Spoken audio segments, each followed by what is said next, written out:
Bienvenue sur Novelas Mood, abonnez-vous et activez la cloche de notification. Catalina saison 4, voici le résumé de l'épisode 42.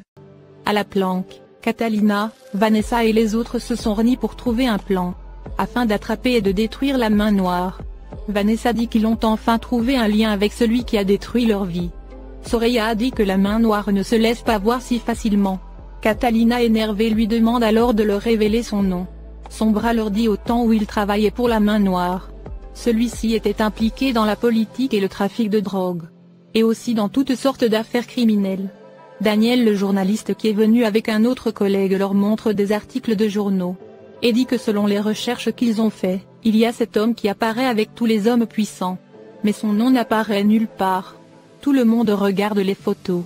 Lorsque Soraya voit la photo, elle reconnaît immédiatement la main noire. Soraya bouleversée trouve une excuse et s'en va.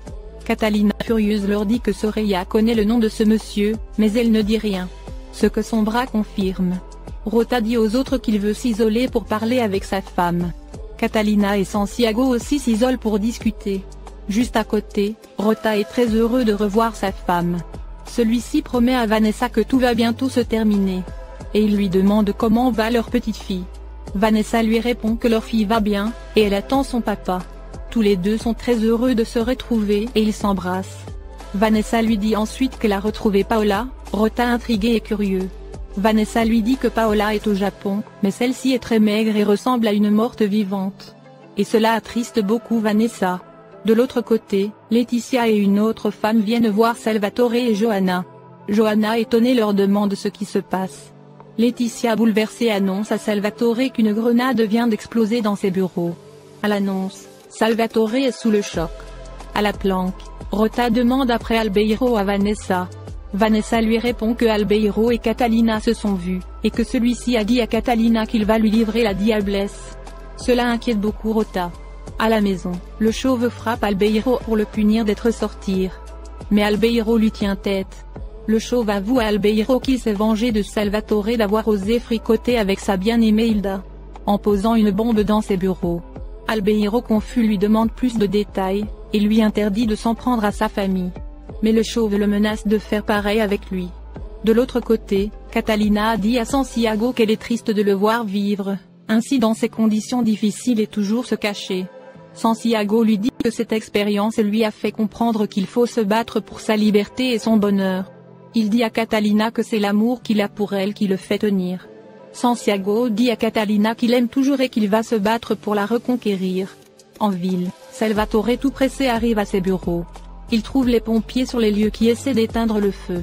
Salvatore essaie d'approcher, mais ceux-ci l'empêchent d'avancer. En voyant ses bureaux en feu, Salvatore désespéré est complètement détruit. À la planque, Santiago dit à Catalina qu'il est décidé à se battre pour la reconquérir et reformer à nouveau leur famille. Catalina surprise lui que c'est vrai qu'elle a été heureuse avec lui dans le passé. Mais après ce qui s'est passé il y a 2 ans, ses sentiments envers lui ont changé et qu'elle ne l'aime plus. Santiago lui dit qu'il comprend mais il lui promet de la reconquérir et qu'ils vont redevenir une famille. Catalina triste lui demande pardon car elle ne l'a pas soutenu quand il était en prison. Santiago lui dit qu'il lui a pardonné. Catalina en pleurs jure à Santiago que quand ils étaient mariés, elle a tout fait pour être une bonne épouse et une bonne mère pour leur famille. Santiago la croit et la prend dans ses bras pour la réconforter. À l'appartement, Mariana revient en forme au salon. Diana est étonnée qu'elle se soit aussi vite remise de son deuil. Mariana lui répond oui et qu'elle n'allait pas pleurer la mort de Titi toute sa vie. En effet, Mariana a surpris une conversation entre Diana et Moncho, où Diana proposait à Moncho de tuer Mariana, si celle-ci continuait à être dépressive et ne s'intéressait plus au business. Moncho apprécie beaucoup que Mariana soit redevenue elle-même et ne soit plus déprimée. Tous les trois trinquent alors à leurs affaires. De l'autre côté, le colonel Granados regarde les vidéos que Lisette et Catalina lui ont remis, dans lesquelles on voit Diana livrer des jeunes filles mineures et vierges au candidat Condé. Et celui-ci abusait de ces filles mineures. En voyant ces vidéos, le colonel Granados révolté traite Condé de sale ordure. Et promet de divulguer ces vidéos et lui faire payer. À Bogota, c'est le jour du débat présidentiel télévisé. Malheureusement la diablesse a donné du 6-4 au candidat Berrio juste avant le débat. La drogue a commencé à agir et Berrio se sent de plus en mal. L'équipe de Berrios, inquiet de l'état du candidat, propose d'annuler le débat. Mais la diablesse encourage de laisser Berrios débattre. Berrios est de plus en plus rouge et se sent très mal. Mais malgré cela, il décide de participer au débat. À la planque, Catalina dit aux autres que comme Soraya ne veut rien leur dire sur l'identité de la main noire, alors c'est à eux de chercher l'identité de la main noire. Son bras triste raconte son histoire, comment la main noire l'a envoyé en prison et enfermé pendant des années où il a vécu un véritable calvaire, et qu'il a attendu tout ce temps pour se venger. Il ajoute que c'est Santiago qui l'a sauvé et que c'est grâce à lui, ils ont réussi à s'évader, ce que Rota confirme. À Bogota, la main noire et le chimiste regardent le débat à la télévision. Lorsque la diablesse lui envoie un message, disant qu'elle a donné la pilule à Berrios et que celui-ci va perdre totalement le contrôle en direct. En lisant le message, la main noire est ravie. Le grand débat commence, les deux candidats sont installés. Mais Berrios se sent de plus en plus mal. Valeria est très ravie de son coup. À la planque, Daniel dit aux autres qu'ils doivent maintenant agir. Catalina dit ensuite à Soraya que c'est vrai qu'elles ont été ennemies dans le passé. Mais maintenant elles doivent se battre ensemble dans le même camp. Donc elle demande à Soraya d'être sûre de ce qu'elle veut faire. Soraya dit à Catalina qu'elle a raison, et qu'elle veut venger la mort de son fils. Donc elle va tout faire pour qu'ils attrapent la main noire. Daniel et Rota demandent alors comment ils feront pour attraper la main noire. Catalina a dit qu'ils doivent tout faire pour que celui-ci sorte de sa tanière. Tout le monde lui demande ce qu'elle veut dire par là. Catalina leur répond qu'ils doivent exposer l'identité de la main noire dans la presse, ainsi celui-ci sera obligé de sortir de son trou. Tout le monde apprécie l'idée. De l'autre côté, Mariana dit aux autres que la main noire leur a demandé de retrouver Rota le bègue, le seul survivant de la pilule bleue. Moncho se demande alors où le retrouver, puisque celui-ci est un fugitif. Mariana leur dit qu'elle sait comment faire pour attraper Rota, et que Rota a une fille, et elle connaît où se trouve la petite. À Bogota, le débat commence et le journaliste pose la première question au candidat Berrios. Berrios, qui est mal en point, répond à la question rapidement. Il est très excité et perturbé. Son attitude inquiète beaucoup son équipe. Titi et les autres qui regardent le débat à la télévision se disent que si Berrios devient président ce sera compliqué pour eux, car Berrios compte s'attaquer à tous les narcotrafiquants. Ils parlent ensuite de leurs affaires. Titi se demande comment ils vont faire passer la drogue de l'autre côté. Chacun propose des moyens pour faire expédier la marchandise. Titi leur dit ensuite qu'il va profiter que Cardona soit à Bogota, pour qu'il contacte un de ses anciens partenaires, qui travaille dans un aéroport et que celui-ci les aidera à faire passer leur drogue.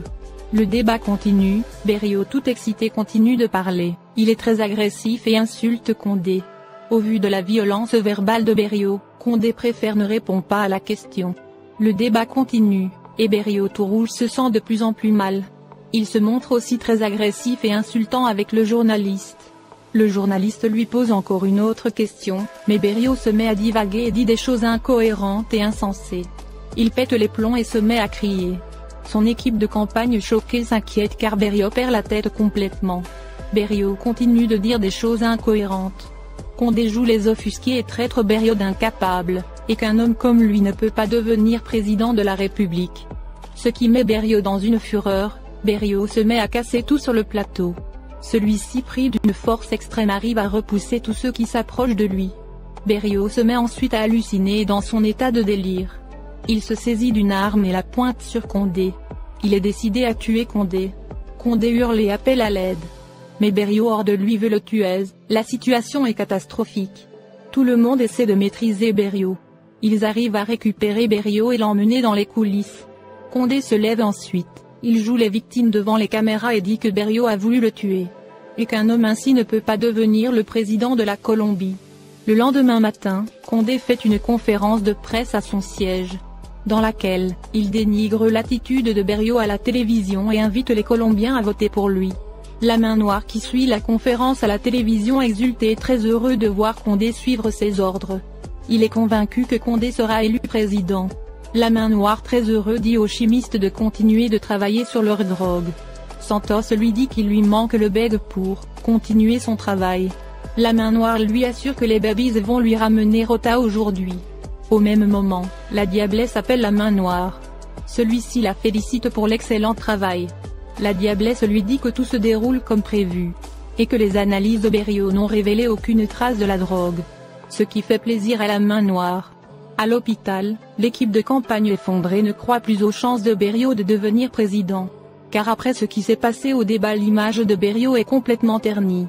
Au même moment, la diablesse les rejoint et au vu de l'attitude fataliste de l'équipe, Valéria leur dit de ne pas abandonner car Berrios est un homme fort. Mais Nelly lui dit qu'après ce qui est arrivé hier, la carrière politique de Berrios est fichue et il n'a plus aucune chance de devenir président de la République. Valéria les remotive et leur dit de chercher une nouvelle manière de relancer la campagne. De l'autre côté, Titi et les autres ont vu ce qui s'est passé au débat présidentiel. Titi est sûr que c'est la main noire qui a donné une drogue au candidat Berrios pour qu'il agisse ainsi. Pilar leur dit qu'ils doivent trouver un échantillon de cette drogue. Titi leur propose de soutenir Berrios pour éliminer Condé et la main noire. Tout le monde est d'accord avec cette idée. Titi ajoute qu'ils doivent découvrir le point faible de Condé. De l'autre côté, le colonel Granados est allé voir le procureur de la République. Le colonel lui dit qu'il a en sa possession des vidéos très compromettantes, qui impliquent des hommes puissants et le candidat Condé. Le procureur intrigué veut avoir plus de détails. Granados lui dit que dans ces vidéos on voit le candidat Condé abuser de filles mineures, que lui envoie la proxénète nommée Demonia. Ces révélations choquent le procureur de la République.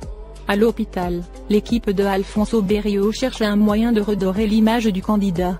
Lucrecia dit que le comportement bizarre du candidat Berrios l'a fait penser à Rota, l'homme qui courait dans la rue. Ce que la diablesse confirme et dit que l'enquête est en cours. Et qu'ils vont faire d'autres recherches. À l'appartement, tout le monde s'est réuni pour aller kidnapper l'enfant de Rota. Moncho ordonne ensuite à ses hommes de faire sortir la fourgonnette. Mais la relation entre Diana et Mariana est très tendue et hostile. Au quartier, Matteo le journaliste vient voir Hilda. Après la vidéo que Johanna a mise sur internet, où on voit Hilda faire l'amour avec Salvatore. Hilda, qui croit Matteo responsable de ça, se montre furieuse et agressive avec lui.